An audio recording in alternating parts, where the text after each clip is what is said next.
Today on CityCast Denver. We're taking some time off as the year wraps up, but we didn't want to leave you hanging. So we're replaying some of our favorite episodes of the year and bestowing some well-deserved superlatives. Our pick for the best steward of Old Denver is Flo Archuleta. She's a lifelong Denverite with an incredible story of a park she created and tended to herself for more than 3 decades. We love Flo's tireless Denver spirit. We'll be back in the new year with fresh episodes. Today is Friday, December 31st, 2021. I'm Bree Davies, and this is CityCast Denver.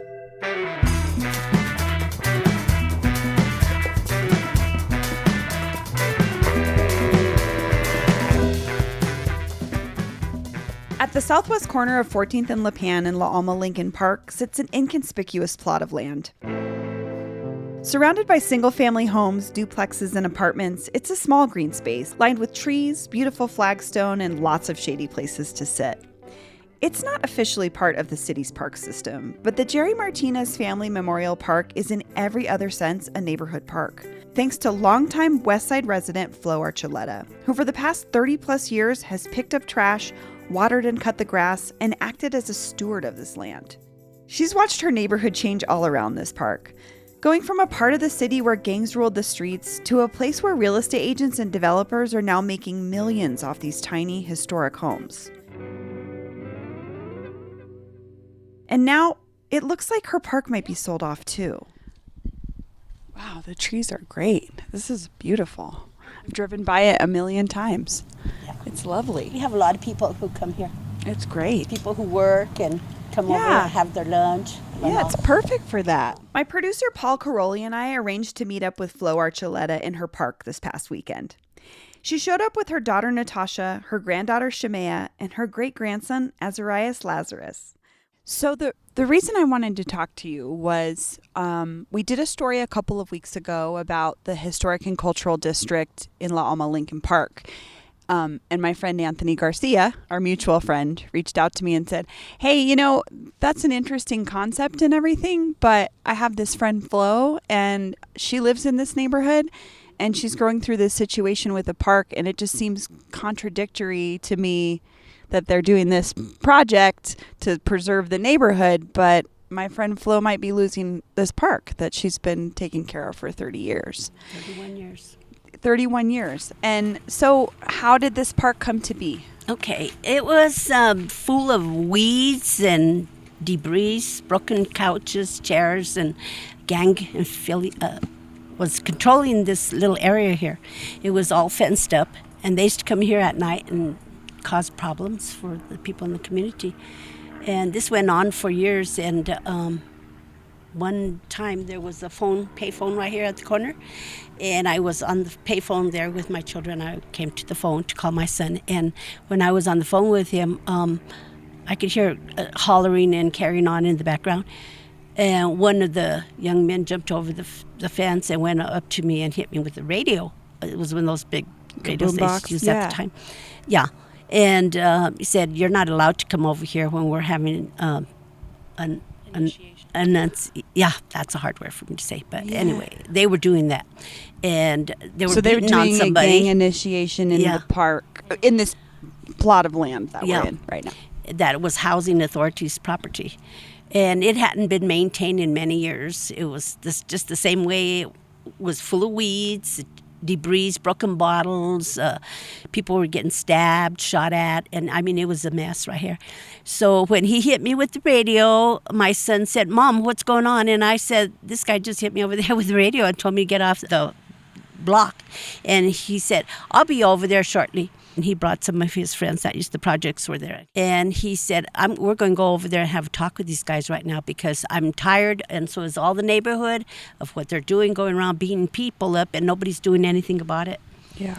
So, the police were called on them on several occasions, but nothing was ever done. It's just a continuous thing. And so they got together and they went and had a talk with him and roughed him up a little bit and told him, "You have to get out of this neighborhood. You just out of here." Well, housing evicted all of them. They were out. And the director at the time came over and talked to me, and he said that didn't want to call the police. He didn't want no problem. But he understood where myself and the neighborhood people stood behind this whole incident. And we were really tired. There's a lot of people who got robbed and beat up in this area. Nobody's doing nothing. It was just a mess. Yeah. So after this whole thing happened, it cleared up. They were gone. They didn't come back and bother. And I thought, well, you know what? Since we're talking about this little area and make sure they don't come back, how about if I go ahead and put a community garden in there or something? And he said, sure. It would be great. He said, but we are not furnishing you with the water, the seed, anything, what you need for the garden, you're going to have to supply yourself. And I said, this is no problem. I will do that. So I reached out to Denver Urban Gardens, and I told them that they had given me permission to tear out all these weeds and all this stuff, and if there's any chance they could help me out with seeds and plants. And yeah, they'll give me some. Well, the first year in 1990, we really didn't have much of a garden because it was such a mess. It took us months and months. Just to clean up the trash. Yeah. The soil was so bad. Yeah. And so the trash cans were filled to the top. Some of the neighbors were complaining, so they had to bring an extra one just for all the junk we were dragging out of here and weeds and everything else. It was just kind of a junkyard. There you go. People were just using it to You throw couldn't junk. give one of these homes away in this neighborhood. Right. They would pay you could pay somebody to move here, and they might, because it was so terrible neighborhood. It was terrible right here. And how long have you been in this neighborhood? Oh, all my life. Your whole life? Yeah, I won't move out. I love the west side. So what I did is I got my water from the neighbor next door here. Jerry Valenzuela used to own this house. And, we worked together, had hoses. He goes, well, anyway, could you take care of my front yard while you're at it? I go, well, yeah, at least I could do that. I'm doing everything else here. So I would do that, and we had a beautiful garden. That was 90, 91, 92, 93. My son was killed in 93. What happened to your son? Somebody took him from here in the community when he went to go cash his check at the liquor store right over here across from King Supers, and they took him to 27th and Stout Street, and they shot him with 2 different guns. I'm so sorry. How old was he? 24. And what happened is when he was murdered, we buried him in March of 1993, and it was time, the season in another month was for the garden again. And so what happened was I wasn't too much into gardening that year, so I was just kind of going to clean it up and leave it for another year until 94 and come in here and restart the garden again. How Denver Urban Gardens came out and said, well, are you going to put the garden this year or not? Because they used to give me the seeds and the plants. And I said, no, I think I'm going to pass this year and let everything settle over here, get it cleaned up again and get ready for 94. And they said, would you like to just make it into you ever think of having a memorial park for your son? And I said, I would love that, but what do I have to do that? Signatures of the community, a petition. From Sal Carpio at DHA? Yeah, Sal Carpio. So he said, you just need to get signatures from the community and we can turn this into a park for your son. 100 signatures. He got close to 300. And you got close to 300. Yes. So clearly you know some people. Yeah. And so by 94, we were already establishing a park and designing, trying to come up with designs. And that's when Denver Urban Garden came in and said, Flo, we could help you with the materials. There's some things we can do and some things we can't do, and you can get community people to help you. So they did. They came in with materials. They done the rocks all the way around here. They done the benches, and they done a lot of the heavy stuff that we couldn't do. Sure. Yeah. And so it was established. It became a community park. Ever since 1994, Flo has been taking care of her park. She picks up trash. She picks up dog poop. She makes sure the plants get watered. And it's all because of that agreement she made with Sal Carpio, who was the longtime head of the Denver Housing Authority, or DHA, which technically owns the land. But here we are almost 30 years later, and Sal Carpio has died without leaving any physical legal documentation of his arrangement with Flo. So they come in, so DHA has approached you in the last couple of months or years? Or? Yeah, just in the last couple of years, they came in and put up the sign and put in that box over the water. And I go, why are you doing that? And they said, well, because this is Denver Housing Authority property. And I go, It is not. You abandoned me when you started knocking down those projects. They were right here on 14th and Lipan, Yeah.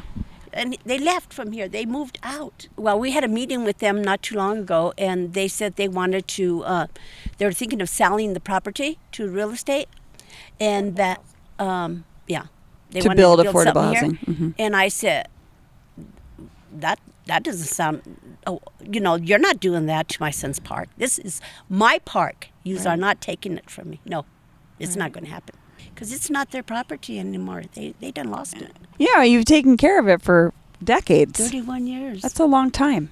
But you never had, unfortunately, there wasn't any like legal paperwork with Sal at that point. Yeah. And then kind of Sal moves on And we should have probably had that. but how would you know? This episode is brought to you by Progressive Insurance. Do you ever find yourself playing the budgeting game? Well, with the Name Your Price tool from Progressive, you can find options that fit your budget and potentially lower your bills. Try it at progressive.com.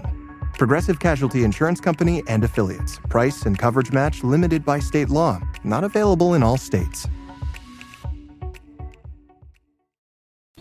So now, do you know where you are in the process with them? Have you heard from them No, lately? we're having a meeting soon. Okay. We're supposed to get together and have a meeting. Have you talked to your council person, to She was Torres? supposed to be at the meeting. She didn't show up? She Okay. never showed up. I mean, I'm sure she's got a lot of things to do, but still, like, this is important, obviously. It is. It's It's very important.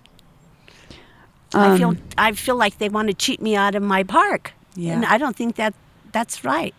And I told him, if you don't want to give it to me like I've earned it already, then at least have the decency to sell it to me for $1,000. I mean, that's fair, Yeah. for all the people who live here and the property and upgrading it We and even all the took work it I've one done. step further by saying you can sell it to us for the what the value was in 1990. when we- she took it, when when she you took it over. yeah. Yeah.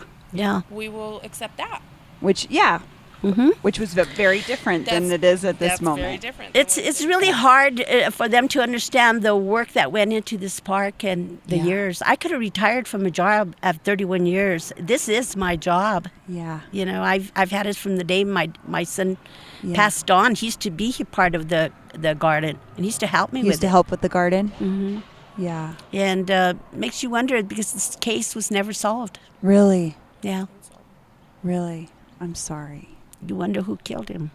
I do wonder all the time if it was maybe the gang man that was here. A retaliation of some kind or something. For Yeah. Something that happened in the neighborhood.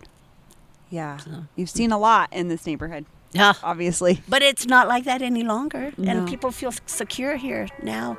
Yeah. Yeah, But you've seen it through it all, Mm-hmm. So, I've experienced it. yeah. Thank you for doing the work that you do. Thank you for sharing your story with us. Hopefully, it'll be good at the end. Yeah, I hope that for you too. I hope that for the neighborhood. Yeah, me too. I would like to see it continue, and so would my neighbors.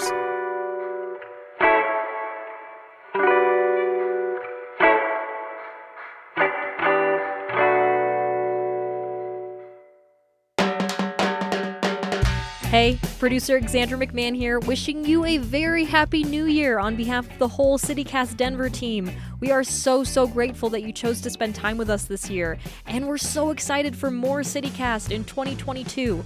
We'll be back on Monday with fresh episodes. Have a great weekend. We'll talk to you soon.